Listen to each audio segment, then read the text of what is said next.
सब काट के पैसा जागा आ यहाँ बैंक वाला कह के तोर खाते बंद हो गलो तो दरखास्त प्रकाश देवल वो योजना वैसे ही चल।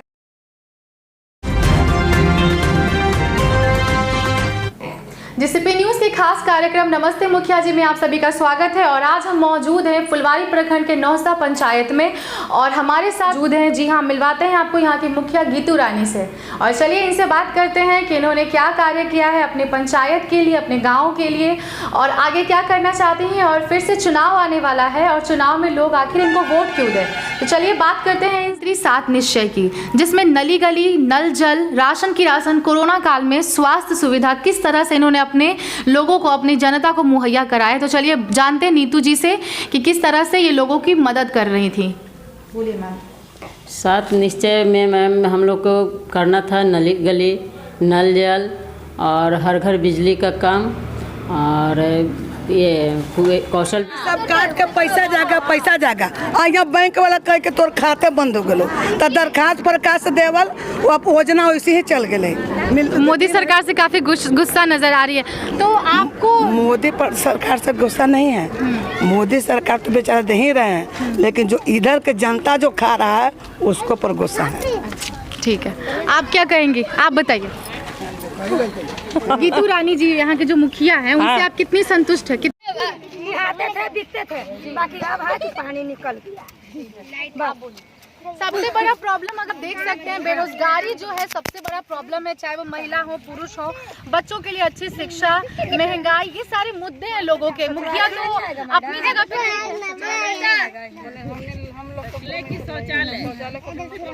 अच्छा, बाथरूम की बहुत बड़ी दिक्कत है। अच्छा, बाथरूम के बारे में बताइए।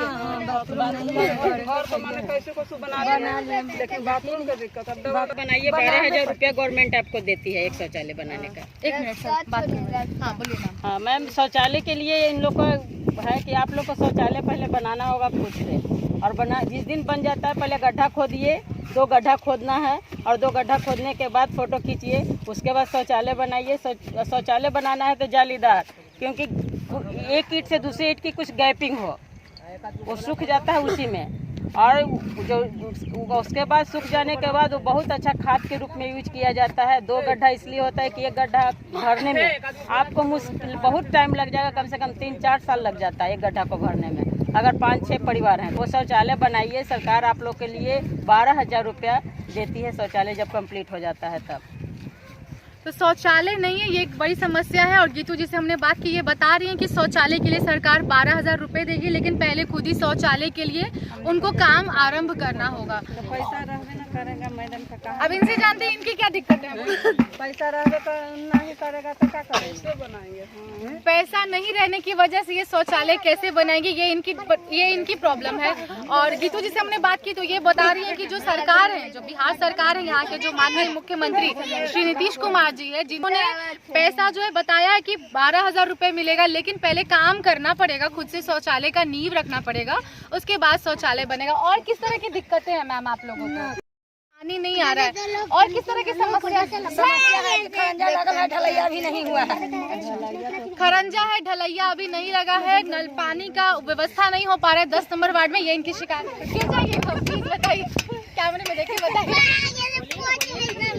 बताइए आप क्या चाहती है अपने मुखिया से, बताइए अपनी दिक्कतें तकलीफें जो भी है बताइए, क्या दिक्कत है? अच्छा है, काम मिल रहा है, 5 साल से काम कर रहे हैं जब से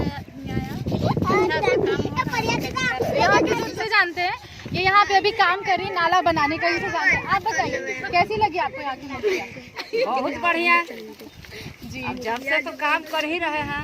आप क्या चाहिए? कौन 15-16 लाख का योजना है ये, क्योंकि बहुत बड़ी नाला बन रही है बहुत दूर तक, और इससे मतलब करीब हम अंदाज लगाए हैं कि 3 बस्ती का तो ज़रूर पानी निकलेगा।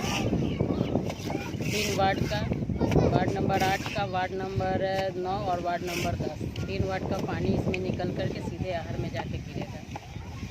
सारे लोग गांव के हैं, नवादा गांव के जो मौजूद है, चलिए इनसे जानते हैं कि किस तरह से यहाँ के मुखिया ने इनको लाभ पहुँचाया है, किस तरह से यहाँ पे काम किया गया है। तो चलिए यहीं के लोगों से जानते हैं। जी, एक गांव के कुछ निवासी हैं हमारे साथ, ये औरतें हैं। प्लीज़ आप यहाँ आ जाइए प्लीज़। तो आइए आगे देखिए प्लीज़। तो जी इनसे जानते हैं कि यहाँ पे किस तरह का काम हुआ है और ये क्या चाहते हैं अपने मुखिया से। जी आपका नाम क्या है? आगे देखिए। आप बताइए यहाँ पे मुखिया जी जो है आपकी गीतू रानी, जिनका जिला नवादा के जो भी लोग हैं मैम, हमने उनसे भी बात की तो किसी का कहना है कि मुखिया जी काम अच्छा कर रही है, बेरोजगारी है, महंगाई है, यहाँ पे फैक्ट्री वगैरह नहीं है जिससे हम लोग काम कर सकें महिला सशक्तिकरण के लिए, स्कूल हॉस्पिटल वगैरह, स्कूल तो बोल रही है सरकारी लेकिन हॉस्पिटल में नहीं है, और 10 नंबर में पानी की दिक्कतें बता रही है। तो आप इस पर क्या कहना चाहेंगे? पानी का दिक्कत मैडम 2000 समझिए 17-18 में ही उनको इनके जो वार्ड जो है उप मुखिया जो हुए हमारे भोला जी रविंद्र कुमार उनका नाम है, उन्हें पैसा ट्रांसफ़र कर दिया गया है, फुल पैसा ट्रांसफ़र कर दिया गया है नल जल का, लेकिन अभी तक उन्होंने काम नहीं पूरा किया। इसके लिए हम लोगों ने नोटिस भी उन्हें दिया है, लेकिन अभी वो काम पे हाथ नहीं लगा रहे हैं और उनका स्ट्रक्चर का काम आधा हुआ है, कुछ और पाइप वगैरह भी बिछ गया है और वो काम नहीं मतलब अभी तक पानी का पूरा देख रहे हैं। ये तो बात सही है। तो ये कह रही हैं कि पाकते हैं, और नाम क्या बताया जिन्होंने काम नहीं किया है? रविंद्र कुमार जी उप मुखिया जो है, जिन्होंने काम को रोक के रखा है, काम को कर यहाँ पे रोड के लिए रोड इनको काफी दिक्कतें हो रही है। रोड का क्या स्थिति है? रोड का हाँ सड़क, ये सड़क बरसात के मौसम में मान लीजिए कि अगले टाइम अगर मान लीजिए जून जुलाई में अगर बारिश का मौसम आता है और बारिश काफी ज्यादा होती है, देखिए बाढ़ आ जाता है, बहुत जगह नली गली सब एक जैसे पानी से बिल्कुल ज्यादा पानी भर जाता है घरों में लोगों के। तो क्या इस बार ऐसा जो आप बोल रहे हैं कि आपने ये काम किया है, तो क्या पानी वगैरह भरने की कोई समस्या नहीं आएगी इस बार? आएगा मैम, 2 एरिया में अभी भी पानी भरने का आएगा, क्योंकि वहाँ जितना बड़ा एरिया हमारा है उतना भी काम हुआ ही नहीं, क्योंकि पैसा उतना मेरे पास नहीं था मैडम। ओके। पैसा के अभाव में वहाँ और भी काम करने की जरूरत है। अगर हमें अगली बार अगर मिलता है, मैं मुखिया बन के आती हूँ तो मैं प्रयास करूँगी कि 80% उन लोग का समस्या का मैं समाधान करूँगा। तो नीतू जी का कहना है कि ये पहली बार ये मुखिया बनी थी और इनका काम अभी पूरा नहीं हो पाया है। अगर दोबारा इनको चुनाव में मौका मिलता है, इनको फिर से जिताकर वोट देकर अगर जनता इनको वापस मुखिया बनाती है तो ये जो काम बचे कुचे हैं उसको वापस पूरा करेंगे। मैम दूसरा काम है राशन और किरासन जो 7 निश्चय में आता है, इसके लिए आपने क्या क्या काम किया ये बताइए। राशन किरासन के लिए मैं तो 16-17 में फॉर्म भरवाई थी सब, जिनका कार्ड नहीं बना हुआ था उनमें से मुश्किल से हमको लगता है कि 300 या 300 कार्ड ही आया और लोगों को मैं बंटवाई। बाकी जो लोग नहीं मिले वो कार्ड में वापस ब्लॉक में कर दिया और अभी भी फॉर्म मेरे यहाँ भरा रहा है, अभी फॉर्म भरा रहा है राशन का और उन लोग का कार्ड बना। मैम कोरोना काल की अब बात करते हैं। कोरोना काल में स्वास्थ्य सुविधा को आपने किस तरह से लोगों तक पहुंचाया है? और अभी सरकार बनने से पहले बीजेपी सरकार ने ये दावा किया था कि बिहार में लोगों को कोरोना जो है मुफ्त टीका कोरोना का मिलेगा। तो क्या आप ये जो अभी बिहार में जो टीका कार्यक्रम जो अभी चलने वाला है, क्या वो पूरी तरह से मुफ्त होगा आपके गाँव के लिए, आपके जो 9 पंचायत है उन लोगों के लिए? और ये टीका कार्यक्रम चालू हुआ है कि नहीं, और अगर होना है तो ये कब तक होगा ये बताइए। अभी तो मेरे पंचायत में नहीं हुआ है मैम, कुछ लोग जो सरकारी जॉब में हैं उन लोग का हुआ है, लेकिन अगर जो होगा अगर ये मुफ्त कहा जाता है तो मैं प्रयास करूँगी कि मुफ्त ही टीकाकरण हो। कोई भी मेरी जनता को जिनको भी टीकाकरण हो 1 रुपया देने की जरूरत न पड़े। जो अगर वहाँ से सरकारी अगर फी होगा वही लगेगा, उससे 1 रुपया ज़्यादा। सरकारी ज़मीन ही खोजा जाता है, प्राइवेट ज़मीन का यहाँ कीमत बहुत ज़्यादा है मैम, कोई दान के रूप में उतनी बड़ी मतलब ज़मीन नहीं दे पा रही है। तो जो मतलब पानी से जो नहर के चाट है, बहुत हमारे यहाँ बड़ा चाट है मैम, और वो नहर का पानी निकलते हुए भी वहाँ पे सरकारी स्कूल बन सकता है, स्वास्थ्य केंद्र बन सकता है। क्योंकि आज मेरे यहाँ किसी को भी कुछ होता है तो वो प्राइवेट हॉस्पिटल पे ही निर्भर हैं, कहीं जाएंगे और बाल्मी हो या खगौल हो या फुलवाड़ी जा करके वो इलाज कराएंगे।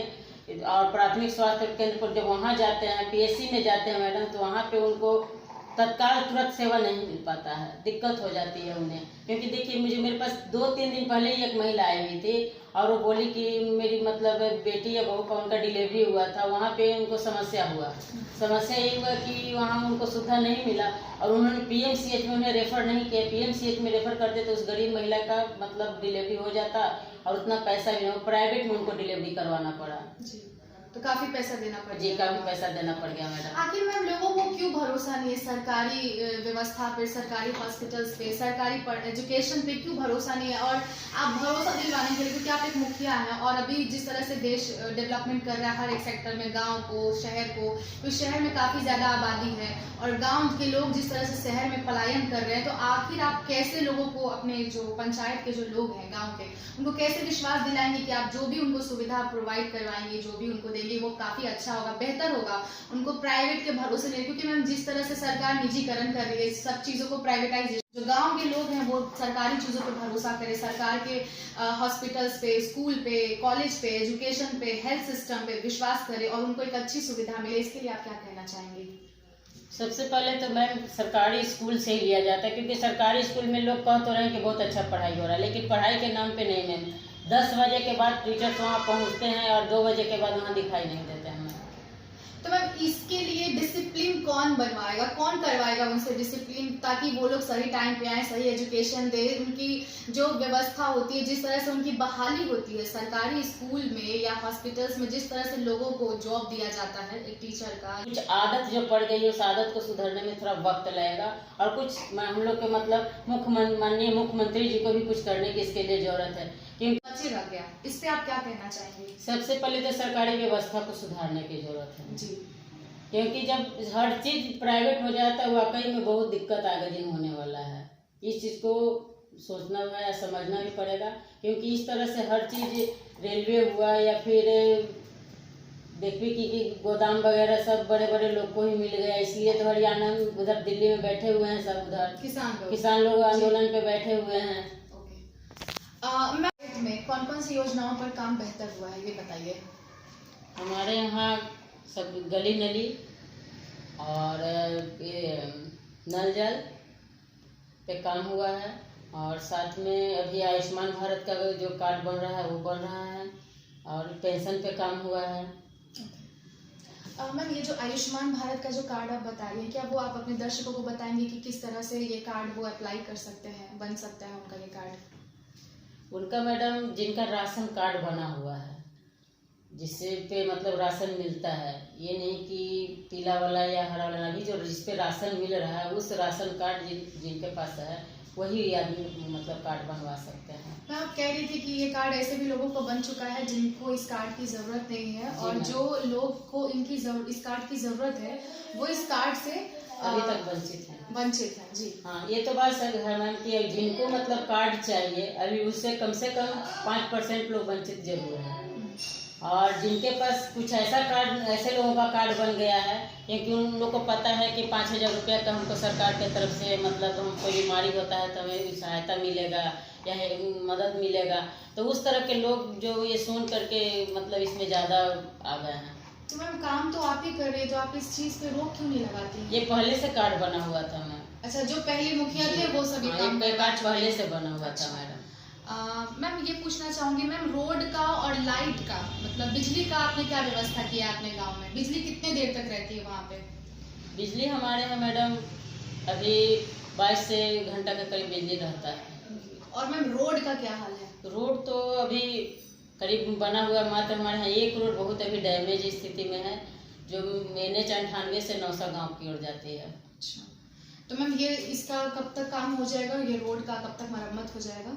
इनके इंजीनियर एक बार आए थे मैडम, तो हम उनसे बात किए थे तो बोले थे कि मैडम इसका टेंडर हो गया है, लेकिन अभी तक पता नहीं क्यों देर से हो रहे थे। उस सब कुछ कुआं को, जिसमें मैं 3 जगह कुआं को मैं बनवा दी हूँ, एक नवादा में और एक नौसा में और एक हिंदुनी में, 3 जगह कुआं को मैं बनवा दी हूँ। वहाँ पे शादी ब्याह हो या मरनी हो या फिर ऐसे लोगों को रोज गाय भैंस को पानी देने के लिए या नहाने धुलाने के लिए उससे काम करते हैं लोग।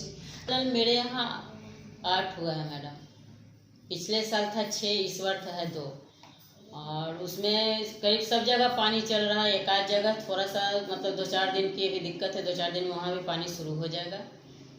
और वहाँ मतलब 200 घर के लिए हम लोग को 14,56,000 पिछले बार मिला था मैडम, लेकिन वो राशि बहुत कम पड़ गया जी। और इस बार जो मतलब 200 घर के लगभग मिला है तो उनको थोड़ा बढ़ के मिला है। जो दूसरा बार में जो चयनित हुए वार्ड उनको थोड़ा बढ़ के राशि मिला है। निश्चय में और पंचम वृत्त 14वीं सब मिलाकर तीनों को अगर मिलाया जाए तो लगभग 4.5 पौने 5 के लगभग हम लोग को पैसा मिला, करोड़ के मतलब 4.5 या पौने 5 करोड़ के लगभग। तो सारा पैसा से मैंने गली नली और नल जल करवा दिया। और जो भी तो अभी भी हमारे पास कम से कम ऐसा बहुत मोहल्ला बच गया, जैसे 4 नंबर मेरा वार्ड है, 4 नंबर में बहुत ऐसा गली है, कम से कम 10 गलियां ऐसा होगा जिसको कि बनाने की बहुत ज़रूरत है। मैम मैं ये जानना चाहती हूँ कि महिला सशक्तिकरण के लिए आपने अपने पंचायत में क्या क्या कार्य किया है और क्या आप करना चाहते हैं आगे, ये बताइए। महिला के लिए तो मैं मैडम बहुत मतलब हम लोग पहले से स्वयं सहायता समूह हम चलाते थे, उससे जुड़े हुए थे। पहले था कि महिला लोग बाहर से जाकर कर्ज लेती थी, बहुत ज़्यादा पैसा से उनको कर्ज लेना पड़ जाता था। 100 रुपये में 10 रुपया लेते थे, कहीं 8 रुपया लेते थे। उस बक्सा में पैसा जमा करने से ये है कि वो अपने पैसे के मालिक खुद थे और उस पैसा को जब इच्छा होता था अपना मतलब लेन देन आपस में ही करते थे। 1 साल में बंटवारा वो पैसा का हो जाता था जितना भी, क्योंकि बहुत कम पैसा में 1 रुपया मतलब रखते थे, अपना पैसे का सूद रखते थे। वो पैसा जो सूद जो बन के आता था, कमाई जो उनकी होती थी, आपस में उनका अपना ही ग्रुप में सब लोग का बंटवारा हो जाता था। इस तरह से बड़े बड़े कर्जदार लोग मुक्ति मिला, जो हमें बहुत अच्छा लगा। क्योंकि गरीब लोग का सबसे वही है कि जितना मतलब लेते थे नहीं उससे ज़्यादा ब्याज पे 2 साल 1 साल रह जाता था तो ज़्यादा ब्याज ही वो देना पड़ जाता था उनको। और दूसरा कि मैं कुछ महिलाओं को जैसे अभी जीविका के थ्रू हमारे यहाँ बकरी पालन का मिला उन लोगों का, और कुछ लोग अपने मतलब सब्जी के दुकान किए, कोई श्रृंगार के दुकान किए। ये सब मतलब महिलाओं को बढ़ावा तो मिला, जीविका के द्वारा भी मिला। उसमें जब भी जीविका की दीदी जो हैं उनसे हम लोग बात करते हैं, उनको कहते हैं कि दीदी आप लोग अपने बढ़िया से करो और भी आगे जो भी दिक्कत हो हमको बताओ, हम लोग प्रयास करेंगे।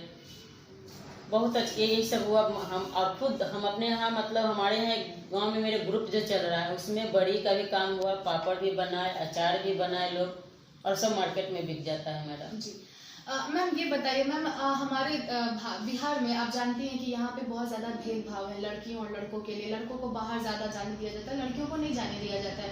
तो मैम आपके पंचायत में क्या इस तरह के भी लोग हैं जो अपनी बेटियों को, अपनी बहू को या अपनी माँ को या अपनी बहन को बाहर जाने नहीं देते, काम नहीं करने देते हैं, या उन पर बंदिशें हैं या रोक टोक है जिसकी वजह से वो आगे नहीं बढ़ पा रही है? क्या इस तरह का आपको भी माहौल देखने को मिला है आपके गाँव में? जी मैडम, ऐसे तो बहुत जगह मिल जाते हैं। बेटी को कहते हैं कि अब 8वां पास कर गई, अब इसको हम खगौल फुलवाड़ी नहीं भेजेंगे, दिक्कत होगा रास्ता में। और 1-2 मतलब बाल विवाह हो रहा था, उसको भी मैंने रोकवाया है मैडम। बहुत अच्छा काम है ये तो मैम इस तरह से मतलब आप कहना चाहते हैं कि अभी भी हमारा जो बिहार है वो काफ़ी पिछड़ा हुआ है और सोच के मामले में लड़के और लड़कियों में काफ़ी भेदभाव है और इसलिए वो आगे नहीं बढ़ पा रही हैं लड़कियां। महिलाओं का सशक्तिकरण जो आप बोल रही हैं वो नहीं हो पा रहा है।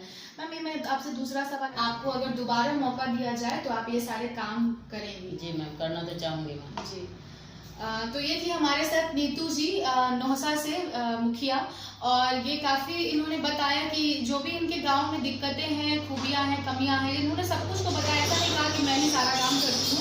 तो नीतू जी का कहना है कि अगर दोबारा इनको मौका मिलता है तो एक बार फिर से अगर ये मुखिया बनती हैं तो लोगों के लिए काफ़ी काम करेंगी, वो सारे काम करेंगी जो अब तक ये नहीं कर पाई हैं, जो काम अभी तक पेंडिंग में है।